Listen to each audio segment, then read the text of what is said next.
We have Doug Miller from Northern Michigan University, and he's, I think, the director of the Upper Peninsula Cybersecurity Institute. Did I get that right? You sure did, Mike. Thank you so much for having. Sure. Okay. And so let's talk a little bit about what you guys are doing up there. You've got, well, I'll let you explain it. Probably be better than me trying to define it. So go ahead, take it away. Sounds good. I appreciate the time, Mike, for sure. The Upper Peninsula Cybersecurity Institute is a relatively new entity here at Northern Michigan University in Marquette. And we are, the Institute really has three main missions. We provide industry recognized certification courses in cybersecurity and cyber enablers. We have a K-12 education kind of outreach mission. So we try to provide some assistance to our great K-12 teachers that are out there trying to incorporate computer science, cybersecurity topics into the high school curriculum and middle school curriculum. And then we have kind of a general community outreach and awareness mission to promote safe cyber hygiene just for the citizens of the Upper Peninsula and beyond. So we're really excited about doing that. Northern Michigan has a great academic program that's been going for about 5 or 6 years now in information assurance and cyber defense. We've got about 40 to 60 students that are enrolled in that curriculum. So we, in addition to standing alone and offering the certification courses as part of the Institute, we feel that our relationship on the academic side for the academic degrees is a really good, a fairly potent cybersecurity punch. They get not only the 4-year degree, but they also have the opportunity to get certifications in CompTIA Security Plus or Cisco CCNA, those types of security credentialed courses.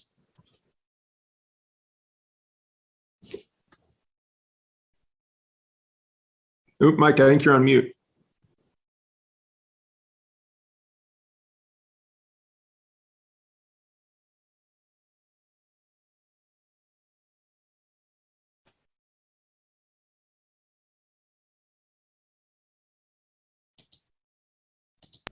There we go. Sorry about that.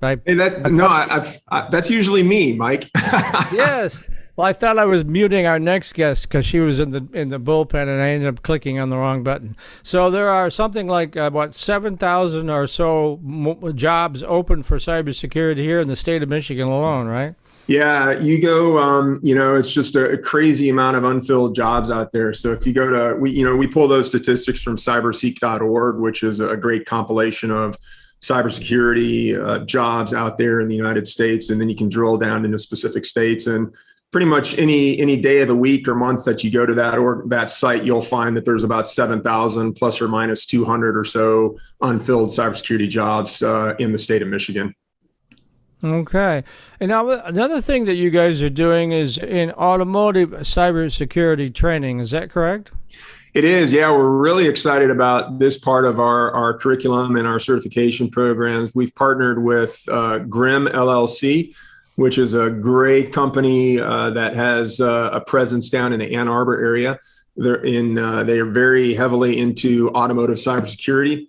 They've been a great industry partner for the Institute since even before we actually opened up. They have built us an automotive hacking dashboard. So it's basically took the dashboard out of a 2018 vehicle, wired it up, and it allows us to come in with our students and work on penetration testing and kind of giving them the skills and experience to help try and harden up those systems a little bit as part of their career choice.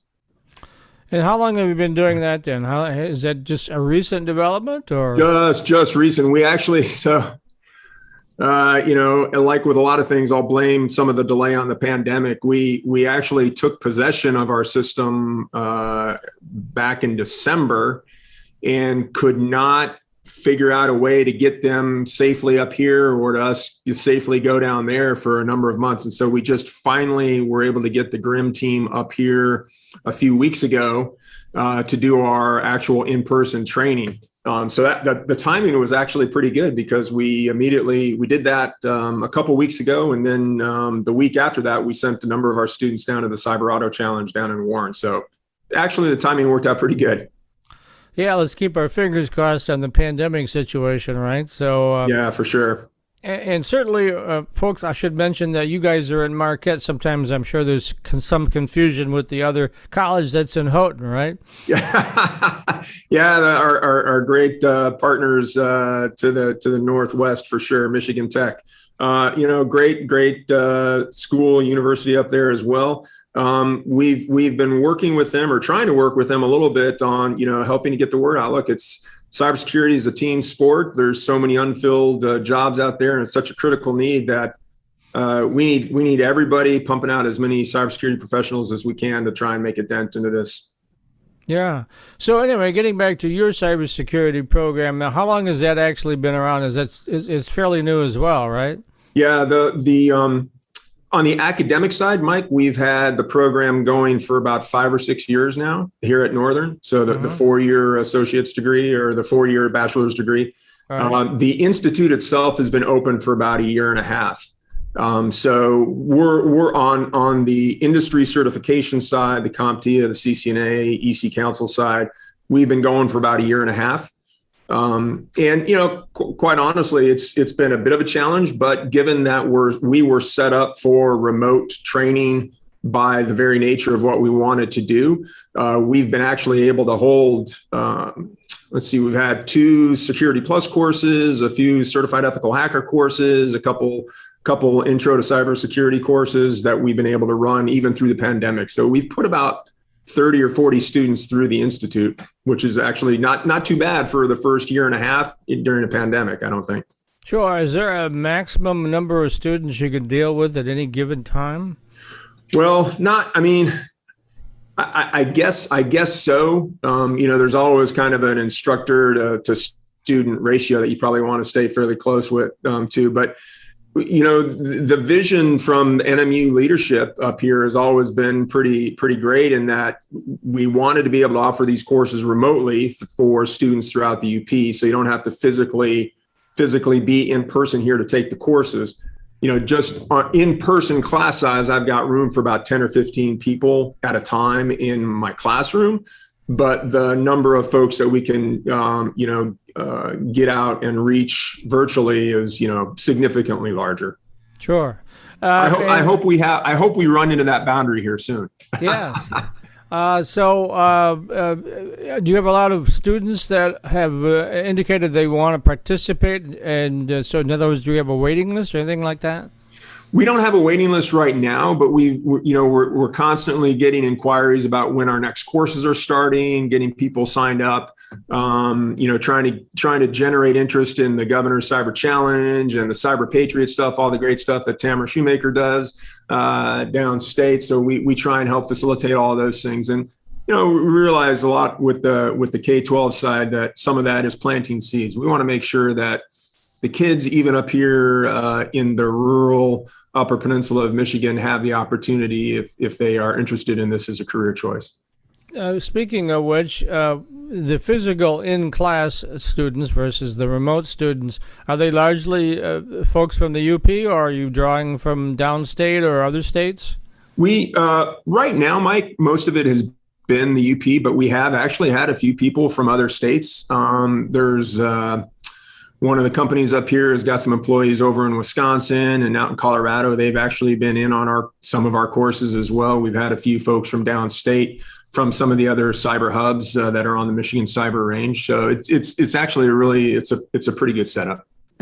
All right. And going forward, obviously we have a lot of issues. We don't know with the Delta variant on the pandemic what that's going to do. We're all keeping our fingers crossed that folks will be at least getting vaccinated because it seems like the pandemic right now is, you got about 70% of the country that's been vaccinated, but a lot of folks that haven't, and we don't know how that's going to play out this fall. So how are you sort of making contingency plans in case that, forces you to not have in-class students again, or what?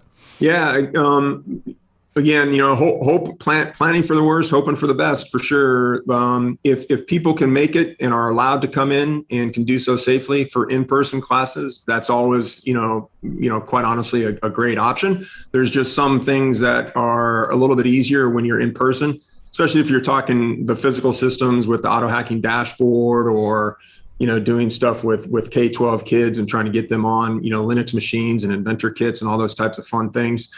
But the reality is, for a lot of our students that are career changers, or high school graduates, or folks that are already in the business trying to come back and get an additional upgraded certification or renew their certification, virtual is just fine. I mean, they've made a lot of great progress on from Cisco with their packet tracer to simulate the network, and CompTIA, the labs that they have that support the academic material is makes it really actually pretty easy to do most of that instruction virtual. All right. Well, we're coming down towards the end of your segment here, so I know folks probably want to get more information about how they can learn more or participate in your program. How do they do that? Well, we've got a great website now off of the nmu.edu page. And we have got a pretty good social media presence on Facebook, LinkedIn, and Instagram as well. So all of those options are available. We're really trying to get the word out there, and shoot us an email, and we'll get back with you.